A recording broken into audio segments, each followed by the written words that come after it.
This week on Weekly Wonder, we're covering the wonder that is CHIO Aachen. Each year, the week-long festival descends upon the hallowed grounds in West Germany. With showjumping, dressage, driving, vaulting, and eventing, Aachen is truly the most treasured event of the year. With over 350,000 visitors, the 125th edition of the show did not disappoint. Undoubtedly, it was Germany's Richard Vogel's week. He had the most successful show ever for a rider in CHIO Aachen history, with 4 wins and 10 podium finishes, all first or second except third in the Grand Prix. Truly an astonishing achievement. He rode 4 different horses and placed on every single one of them. He almost managed to win the Grand Prix in what proved to be a spectacular German showdown. He had the time by over a second, but he celebrated a fraction of a second too soon and had the last jump down, which paved the way for Andre Thieme and his long-term partner Shakaria to take the win. It was an epic jump-off with 4 of the sport's superstars battling it out for the prestigious title. McLean Ward went first and laid down a strong triple clear to put the pressure on. Martin Fuchs improved on his time but had the penultimate fence down with a super short rollback that proved impossible.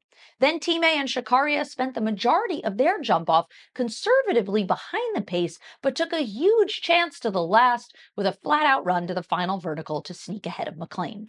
And then Richie Vogel and United Touch were on it from the first jump, leaving strides out and making easy work of the twisty-turny track. But with an early celebration as the horse left the ground, United hooked the final vertical behind and utter disappointment ensued. Richie did, however, win the style prize at the end of the show. Martin Fuchs won his first ever individual competition, the Meter 60 RWE prize, at the show after having jumped in 85 classes over 10 years of attending the event. And Willem Greve, the Grand Slam contender coming into the Grand Prix, was jumping a 4-fault round, knocked a lower rail of B of the triple, thought he had it down and pulled up thinking he was on a score of 8. Meanwhile, he could have continued and even finished in the top 10 had he continued to jump clear. A judgment mistake that will teach you it ain't over till it's over. And it was the final week for Olympic team selections. We saw incredible sport across the week, and after some superb and some less than stellar performances, chef d'equipes made their final decisions. Thursday saw the last Nations Cup observation event for many of the teams, with chefs announcing on Friday or Saturday for Mexico, the US, France, Australia, and Belgium.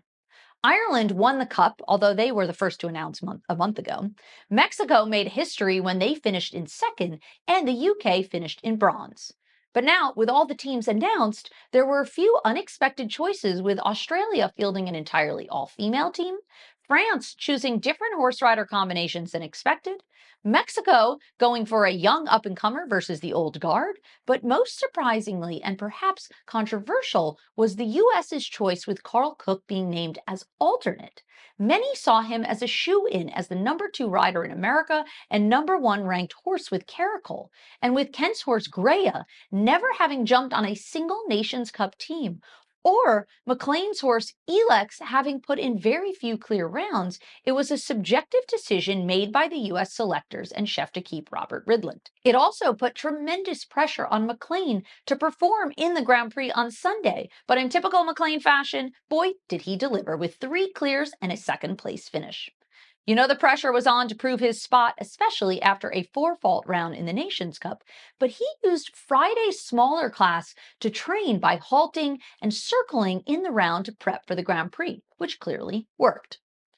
Also, shockingly, the UK team is now in question as Harry Charles suffered an injury during Friday's main Meter 60 class.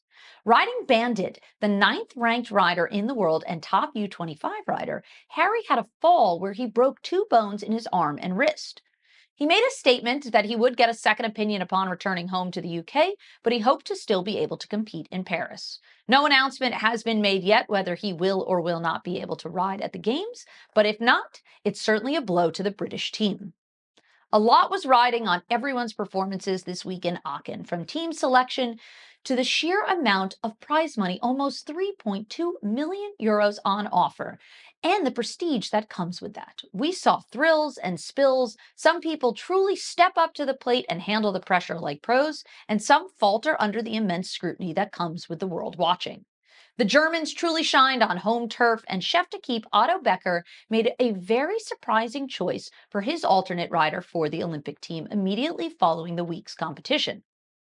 Between Nations Cup double clear performer Kendra Clarissa Brinkhoff with Tabasco de Toxandria, who also jumped the first round of the Grand Prix clear, and the newly crowned Rolex Grand Slam contender Andre Time and his European Championship winning Mount DSP Shikaria, many assumed it would be one of those two, but Becker chose Jana Vargers and Dorette as the fourth team member. With Dorette newer to this level and not having even jumped the Nations Cup, and with a 4 and clear result in the Grand Prix, it was certainly a surprising choice over the other two.